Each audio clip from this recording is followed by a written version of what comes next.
Assalomu alaykum muhtaram yurtdoshlar. Jadal islohotlar yo'lini tanlagan ilg'or xalqaro tajribani keng tatbiq etib, davlat xalq uchun tamoyilga qat'iy amal qilib kelayotgan yangi O'zbekiston davlat xizmati sohasida global o'zgarishlarning ajralmas bir qismiga aylanib bormoqda. Ta'kidlash kerak, mamlakatimiz davlat xizmati va boshqaruv jarayonlarini to'liq raqamlashtirish natijasida Birlashgan Millatlar Tashkilotining elektron hukumatlar rivojlanish darajasi bo'yicha global reytingda 24 pog'onaga, sun'iy intellektga tayyorgarlik bo'yicha xalqaro indeksda so'nggi 1 yil ichida 17 pog'onaga ko'tarildi. Bu albatta katta bir mamlakatimizdagi yutuq sifatida buni alohida ta'kidlash kerak. Xabar berganimizdek, Samarqandda Birlashgan Millatlar Tashkilotining davlat xizmati forumi bo'lib o'tmoqda. Mazkur mavzudagi jonli suhbatlarimizni efirga uzatishni davom etamiz. Studiyaga yuridik fanlari nomzodi Shavkat Nazarov hamda yuridik fanlar bo'yicha falsafa doktori Akbar Shoh Teshaboyevni taklif qilganmiz. Xush kelibsizlar. Assalomu alaykum. Katta rahmat. Mamlakatimizda deyarli har kuni muhim bir voqelikka ro'para bo'lyapmiz, guvoh bo'lyapmiz. Shu mamlakatimizni dunyoga ochiqligini bir belgisi. O'z navbatida Samarqandda bo'lib o'tayotgan Birlashgan Millatlar Tashkilotining davlat xizmati forumi ham bejiz emas. Mana shu forum haqida dastavval to'xtalib o'tsak, mana shu forumni o'tkazishdan qanday bir maqsad bor o'zi? Buni qanday bir ahamiyati bor? O'zbekiston uchun, dunyo uchun. Marhamat. Avvalambor bugungi bo'lib o'tayotgan Samarqanddagi forum Birlashgan Millatlar Tashkiloti tomonidan tashkil etilgan. Aynan 23-iyunda davlat xizmati kuni deb e'tirof etilishi munosabati bilan birga hamohang bo'layotganligi, qolaversa, aynan Birlashgan Millatlar Tashkiloti tomonidan insonning qadri, demokratiya tamoyillarining ilgari surilishi, tinchlik va fuqarolarga, umuman insonlarga davlat tomonidan g'amxo'rlikni namoyon qilish targ'ibotchi sifatida, asosiy targ'ibotchisi sifatida namoyon bo'lar ekan, u tomonidan ilgari surilayotgan g'oyalarning davlatimiz tomonidan e'tirof etishi sifatida qarashimiz kerak. Zero aynan davlatimiz bugungi kunda xalqparvar davlat ekanligini butun dunyoga baralla aytib, buni amalda isbot sifatida ko'rsatmoqda. Shuni yana bitta isbot sifatida ko'rsatib o'tish kerakki, mana shu forum oldidan ramziy timsol sifatida prezidentimiz o'zining farmonlarini e'lon qildi 19-iyun kuni. Aynan davlat fuqarolik xizmatini rivojlantirishga, davlat xizmatchilarini yanada bir professional natijadorlikka yo'naltirilgan saralab olish kabi masalalarni o'zida mujassam etgan farmonni imzoladilarki, bu ramziy ma'no kasb etadi. Aynan forum arafasida. Buni Shavkat aka alohida to'xtalamiz. Savolimiz ham bor. Marhamat, boyagi savolga javob bersak, batafsilroq. Marhamat. Xalqaro forumda aytib o'tishimiz kerakki, eng muhimli, ahamiyatli jihatlardan bittasi bu mintaqamizda ilk marotaba O'zbekistonda tashkil etilyapti, aynan mana shu mavzuda va shu bilan bir qatorda Birlashgan Millatlar Tashkiloti shafeligida. Mazkur forumda o'tkazilishidan ikkita asosiy ramziy ma'no bor. Birinchi ramziy ma'no shundan iboratki, O'zbekistonda so'nggi yillarda amalga oshirilgan davlat xizmati sohasidagi davlat siyosati borasida erishilgan milliy yutuqlarimizni mana shu dunyo, jahon afkor ommasiga bir ko'rsatish, o'zimizni milliy tajribamiz bilan ularni o'rtoqlash. Agar e'tibor beradigan bo'lsak, delegatsiyalarga 400 dan ziyod delegatsiya keldi bugun. Ular faqatgina forum doirasida ishtirok etmaydi. Ularga mana shu jarayonda kelish bilan bir qatorda mamlakatimizda davlat xizmati sohasida, kadrlarni tayyorlash sohasida, umuman raqamlashtirish jarayonlari bo'yicha amalga oshirilayotgan milliy islohotlarimizning mazmun mohiyati haqida ham ma'lumotlar yetkaziladi. Ikkinchi bir ramziy ahamiyati shundan iboratki, forumning o'tkazilishi natijasida kecha davlatimiz rahbarining nutqiga e'tibor qaratadigan bo'lsak, butun dunyoni davlatlarini e'tiborini o'zaro mana shu hamjihatlikka chaqirish jarayonida kadrlar almashinuvi masalasiga alohida e'tibor qaratdi. Biz birlashgan holatda, butun davlatlar birlashgan holatda kadrlarni agar almashinuvini yo'lga qo'yiladigan bo'lsa, bu davlatlar o'rtasidagi hamkorlik yanada rivojlanishi, bugungi kunda oldimizda turgan eng katta dolzarb muammolarni biz ilm fan bilan birgalikda, o'zaro raqamli texnologiyalar bilan birgalikda va zamonaviy kadrlar bilan birgalikda hal qilamiz degan masalani o'rtaga tashladi. Bu degani shundan ko'rishimiz mumkinki, forumda yangi O'zbekiston nafaqat o'zini kadrviy sohasidagi davlat xizmati sohasidagi faoliyatini jadallashtirish, balki butun dunyoni e'tiborini mana shu sohadagi taraqqiyotga, ham fikrlikka va birlashgan holatda harakat qilishga chorlov sifatida ham biz ko'rishimiz mumkin. Prezidentimizning nutqini, mazmuni, tabrik nutqida albatta mamlakatni davlat xizmati sohasidagi o'z strategiyasi ham bu yerda aks etyapti-da O'zbekistonda. Qolaversa, mana bu guvohi bo'lib kelyapmiz, butun dunyoni ko'rib, butun dunyo davlatlari o'zini demokratik xalqparvar deb e'lon qilgan davlatlar asosiy e'tibor nimaga qaratadi? Asosiy e'tiborni fuqarosining manfaatini ifoda etishga, unga xizmat ko'rsatishga qaratadi. Shu orqali u o'zining dunyoda tengsiz ekanligini e'tirof etadi. Biz albatta rivojlanishimiz mobaynida biz rivojlangan davlatlarga e'tibor qilgan holda rivojlanamiz. Birinchidan, ikkinchidan xalqaro umumiy e'tirof etilgan, tajribadan o'tgan, sinovdan o'tgan eng yaxshi andozalarni olamiz biz. Demak, biz o'zimizdan rivojlana olmaymiz. Shuning uchun ham biz ochiqlik tarafdori ketyapmiz. Shu bilan birga bugungi kunda erishilgan yutuqlarimizni ko'rsatish ham shu forum arafasida. Ko'p davlatlar e'tirof etyaptiki, o'zimiz ham buni shaxsan guvohi bo'lib keldik. Rivojlangan davlatlarda bir muayyan bir xizmatdan foydalanish jarayonida guvohi bo'lyapmizki, biz hech kam joyimiz yo'q. Faqatgina bitta masala qolyapti. Bu yerda professional va o'z ustida ishlaydigan, doimiy izlanadigan kadrlarni joy-joyiga qo'yish va ularning zaxirasini yaratib ketish. Davlat xizmatlarini proaktiv darajaga o'tkazish, insonning kutib qolish, vaqtini yo'qotish kabi masalalarni bartaraf etish va barqaror rivojlanish jarayoniga o'tish. Bevosita forumda nomlanishiga e'tibor bersak ham, aynan jadal davlat xizmatlarini ko'rsatish orqali barqaror rivojlanishga erishish 2030-yilgacha 5 yil qoldi degan mazmunda ketyapti. Biz 2030-yildagi strategiyalarimizni belgilaganmizki, 2030-yilgacha biz muayyan bosqichni bosib o'tib, yangi davrga o'tishimiz kerak. Shavkat aka, boya yuqorida ta'kidlab o'tdingiz, 19-iyun kuni qabul qilingan prezidentimiz farmoni, ya'ni davlat fuqarolik xizmatining yangi yondashuvlar asosida tashkil etish hamda professional va natijadorlikka yo'naltirilgan davlat xizmatchilar korpusini shakllantirish chora-tadbirlari to'g'risidagi prezident farmoni bilan mana shu Birlashgan Millatlar Tashkiloti davlat xizmati forumida ko'zlangan maqsad va vazifalar o'rtasida qanday bir uyg'unlik bor? Albatta to'g'ri ta'kidlab o'tdingiz. Bu uyg'unlik o'zida shuni mujassam etadiki, avvalambor bu forum arafasida bo'lganligi, yuqorida aytdim, bu ramziy ma'no. Bu hech ham bu forum uchun qilingan degan tasavvurni shakllantirmaslik kerak. Bu biz hamjamiyat bilan, umuman dunyo hamjamiyati bilan hamohang rivojlanayotganligimizni ko'rsatib beradi. Buning ildiziga borib taqaladigan bo'lsak, davlat fuqarolik xizmati to'g'risida qonun qabul qilinishi bilan davlat fuqarolik xizmati sohasidagi munosabatlar yangi bosqichga ko'tarildi. Yangi tartib va yangi qoidalar belgilandi. Yangi davlat fuqarolik xizmatiga kirish tartiblari, o'tash tartibi belgilandi. Endi faqatgina savol qolayotganda, kim o'zi bo'ladi davlat fuqarolik xizmatini o'taydigan shaxslar kim? Boshqaruvchilar kim? Siyosiy guruhdagilar kim? Mutaxassislar kim? degan savollarga mana shu farmon bilan aniqlik kiritildiki, endi bugungi kunda har bir fuqaro davlat fuqarolik xizmatiga kirishda teng imkoniyatlarga ega birinchidan, ikkinchidan esa aynan murojaat qilishga nisbatan imkoniyatlar eshiklari keng ochildi. Ya'ni bu raqamlashish orqali erishilish ko'zda tutilyapti. Albatta. Hujjat haqida men alohida o'zim fikrlarim bor deb aytgandingiz. Bu fikrlar nimalardan iborat? Mana muloqotimizdan avval. Albatta. Mana shu 95-sonli prezidentimizning farmonlarini aynan mana shu forum oldida e'lon qilinganligi butun davlat xizmatchilari uchun ham juda ham bir katta umid berdi. Chunki agar e'tibor beradigan bo'lsak, unda mamlakatimizda milliy davlat xizmati tizimini rivojlantirishning 7 ta asosiy ustuvor yo'nalishlari belgilab berildi. Aynan mana shu 7 tasi 2025-2026-yillarga mo'ljallanganligi, xususan kadrlar bilan ishlash bo'yicha yangi hamda zamonaviy mexanizmlarni joriy etish masalasi. Bu nima bilan bog'liq? Bu bevosita raqamli transformatsiya bilan bog'liq. Bu o'sha xorijiy mamlakatlarning o'ziga xos tajribalarini milliy mexanizm bilan uyg'unlashtirish bilan bog'liq. Mana shu yo'nalishni o'ziga e'tibor qaratadigan bo'lsak, forumdagi asosiy ustuvor yo'nalish bilan bevosita bog'liqligini ko'ramiz. Chunki prezident agar forum doirasida bugungi kunda nafaqat O'zbekistonda, balki butun dunyo miqyosida davlat xizmatini rivojlantirishning 6 ta asosiy ustuvor yo'nalishini ko'rsatgan bo'lsa, shundan birinchisi o'z navbatida raqamli transformatsiya jarayoni hisoblanadi. To'g'rimi Shavkat aka? Aynan mana shu yo'nalish nuqtai nazaridan ham farmon bevosita uzviy bog'liq. Agar yana yo'nalishlarga e'tibor qaratadigan bo'lsak, bevosita salohiyatli hamda istiqbolli kadrlar bilan ishlashning yangi tizimlari joriy etilayotganligi, ularning malakasini oshirish bilan bog'liq yangi mexanizmlar joriy fikringizni davom ettirasiz. Hozir biz bilan bog'lanmoqchi bo'lgan mutaxassis ekspertimiz bor. Raqamli hukumat loyihalarini boshqarish markazi mas'ul xodimi Sabohat Isroilova bevosita mana shu mavzuga daxldor o'zining fikrlarini bermoqchi. Biz u kishi bilan bog'lanamiz, resursimizni iltimos qilamiz. U kishi bilan bog'lab berishini albatta bevosita mana shu jarayonda ishtirok etayotgan bu tuzilma albatta mamlakatimizda bu bo'yicha tizimli ishlar amalga oshirilyapti. Natijalar ham bevosita mana shu raqamlashtirish bilan bog'liq. Sabohatxon, sizga bermoqchi bo'lgan savolim mana shu forumning amaliy ahamiyatini nimada ko'ryapsiz? Dastavval shu haqda bir fikringizni eshitsak, marhamat. Telefon orqali bog'lanyapmiz u kishi bilan. Assalomu alaykum.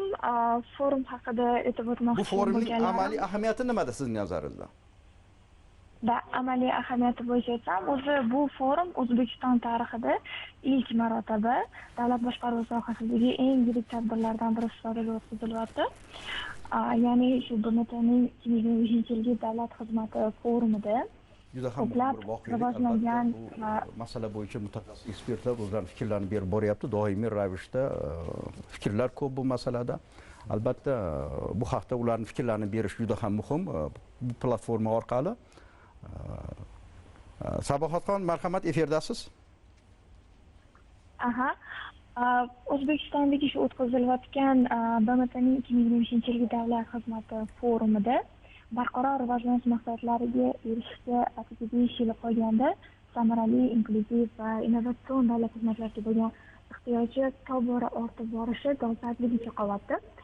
Raqamlashtirish, hamkorlik va xizmatdan teng foydalanishga erishish va so'nggi milladagi bo'shliqni kamaytirish bu asosiy maqsadimiz qilib olingan. Bunda Afrika va Osiyodan tashrif buyurgan ko'plab davlatlardagi davlat xizmat sohasida ishlaydigan bitamar hamkasblarimiz O'zbekistonda raqamlashtirish sohasida olib borilayotgan oxirgi tajribalarni o'rganish imkoniyatiga ega bo'lishadi va o'zlarining davlatlarida olib borayotgan bu sohadagi yangiliklardan ham bizani xabardor qilish imkoniyatligi mavjud bo'ladi. Rahmat fikrlar uchun. Mana shu forumning O'zbekistonda davlat xizmatini raqamlashtirish istiqbollariga qanday ta'sirini ko'ryapsiz? Ushbu forum O'zbekistonni raqamli salohiyatini juda mustahkamlaydi va amalga oshirilayotgan islohotlarga turtki beradi. Biz o'sha allaqachon kuchli poydevor yaratganmiz. Bunga misol qilib keltirishimiz mumkin. Raqamli hukumat loyihalarini boshqarish markazi faoliyatining asosiy qismini tashkil qiluvchi yagona interaktiv davlat xizmatlari portalimiz, ya'ni my.gov.uz portalida fuqarolar va tadbirkorlik subyektlariga 760 dan ortiq elektron xizmatlarni taklif etadi hozirgi kunda. Portaldagi 11 milliondan ortiq foydalanuvchilarimiz bo'lsa, davlat xizmatlariga bo'lgan ehtiyoji tobora ortib borayotganligini yaqqol namunasi bo'lib xizmat qiladi. Hozirgi kunda biz 216 dan ortiq axborot tizimlarini bog'laydigan milliy raqamli hukumat platformasiga 49 ta davlat idoralarining 390 ta web xizmatlarini taklif qilamiz. Rahmat fikrlaringiz uchun. Biz muhtaram ekspertlar mana hozir raqamli hukumat loyihalarini boshqarish markazi mas'ul xodimi bilan muloqot qildik. Albatta fikrlar ko'p bu yo'nalishda, ayniqsa mamlakatimizda mana raqamlashtirish jarayonlari kechyapti. Davlat xizmatlarida buni juda katta bir ahamiyati borligi mana shu xalqaro e'tiroflarda guvoh bo'lyapmiz. Mana shu forumda ishtirok etayotgan ekspertlarning fikrlarida. Keling yana masalaga to'xtalsak-da, qanday bir ahamiyatini ko'ryapmiz O'zbekiston uchun bu forumni? Akbar aka, marhamat. Endi avvalambor aytib o'tish kerakki, forum doirasidagi kelgan ishtirok etuvchi davlatlar, xalqaro tuzilmalarga e'tibor qaratadigan bo'lsak, davlat xizmati sohasida juda katta tajribaga ega bo'lgan hatto konsalting firmalar bor. Hatto ularning yetakchi, dunyoning eng yetakchi mutaxassislari ham bevosita kelgan. Ularning tavsiyalari, mana shu forum doirasida bildiradigan takliflari, ular tomonidan ishlab chiqiladigan qator-qator mana hujjatlar rejalashtirilgan va kutilyapti. Bular asosida mamlakatimizdagi mana shu davlat xizmatini ko'rsatish sohasini, kadrlar tayyorlash sohasini rivojlantirishda juda ham muhim hisoblanadi. Endi yana bir narsani aytib o'tish kerakki, forumni o'tkazishda eng asosiy maqsadlardan yana bittasi bu davlat xalq uchun tamoyil asosida bizda hozir islohotlar ketyapti. Aynan mana shu yo'nalishda mana hozir ko'radigan bo'lsak, Farhod aka 700 dan ziyod davlat xizmatini mana shu oddiy telefondan foydalangan holda amalga oshirish imkoniyatiga ega bo'ldik-da so'nggi 8 yilda. Agar 10 yil oldin mana shu narsalar bo'ladi desa ishonmagan bo'lishimiz mumkin. Lekin mana shu ro'yoblikka chiqdi, biz ko'zimiz bilan ko'ryapmiz. Bitta oddiy odam bitta viloyatning chekkasida qishloqda o'tirib, hattoki yakka tartibdagi tadbirkor sifatida davlat ro'yxatidan o'tyapti. O'zini nodavlat ta'lim muassasasini uyda o'tirgan holatda ro'yxatdan o'tkazyapti. Agar bir tadbirkor bo'ladigan bo'lsa, o'zini mahsulotini tashqariga olib chiqish uchun bevosita litsenziyalar talab qilinadigan hujjatlarni onlayn tarzda olyapti. Bu mana shu mamlakatimizda innovatsiyani sohaga tatbiq etishning bir ahamiyati. Albatta, mana shu innovatsiyalar prezident nutqida aytib o'tdi-ku, so'nggi yillardagi islohotlarimizni bir sanadi o'sha xalqaro reytinglar, indekslardagi o'rnimiz. Nafaqat biz ularda rivojlanish uchun ko'zlamaymiz avvalambor maqsad bu xalqqa yengillik berish. Xalqimiz qancha yaxshi yashaydigan bo'lsa, xalqimizga qancha imkoniyatlar beriladigan bo'lsa, o'sha xalqaro reytingni yurituvchi tashkilotlar ko'rib o'zi tom ma'noda tan olyapti va mana shu haqiqiy bahoni berib boryapti. Bu forumdan ko'zlangan asosiy maqsad ham milliy nafaqat tajribamizni boyitish va shu bilan bir qatorda yangiliklarni joriy etish ham. Rejissyorimiz ishora qilyapti, Samarqanddan biz bilan bog'lanmoqchi hamkasbimiz mana shu bevosita forum voqealiklari, jarayonlari haqida albatta mana shu ma'lumot berish juda ham afzal. Jahongir, marhamat, efirdasiz. Bugungi forumda ikkinchi kuni davom etyapti. Albatta bu yerdagi kayfiyat qanday, ekspertlarning qanday bir fikrlari bor, mana shu forum haqida taassurotlari qanday? Marhamat, efirdasiz. Assalomu alaykum. Rahmat studiya.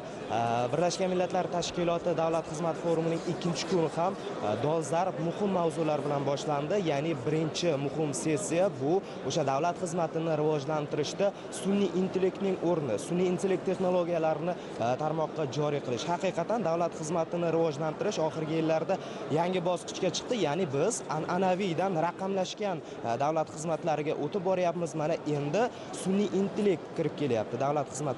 Bu bir vaqtning o'zida bir nechta davlat xizmatlarini ham bir vaqtning o'zida olish imkoniyatini beradi. Umuman O'zbekistonning bu yo'li, bu tajribalari qay darajada xorijiy ekspertlarni ilhomlantiryapti, qay darajada tan olishiga sabab bo'lyapti, xalqaro tahlil markazlari bu borada qanday fikr bildiryapti. Shuning uchun biz ekspertlarning fikrlari, mulohazalarini muhim deb bilamiz va bugungi o'tkazilgan, ya'ni hozir o'tkazilayotgan sun'iy intellektning o'rni aynan davlat xizmatlarini rivojlantirishda mana shu sessiyada ishtirok etgan bizda mehmonlarimiz bor va nufuzli tashkilot mehmonlari Oxford Insights tashkiloti tijorat bo'yicha direktori va raqamli texnologiyalar vazirligi departament direktori Sarvarbek Sa'dullayev akalar. Birinchi savolim, what's impressions today's forum? What do you say? Thank you very much.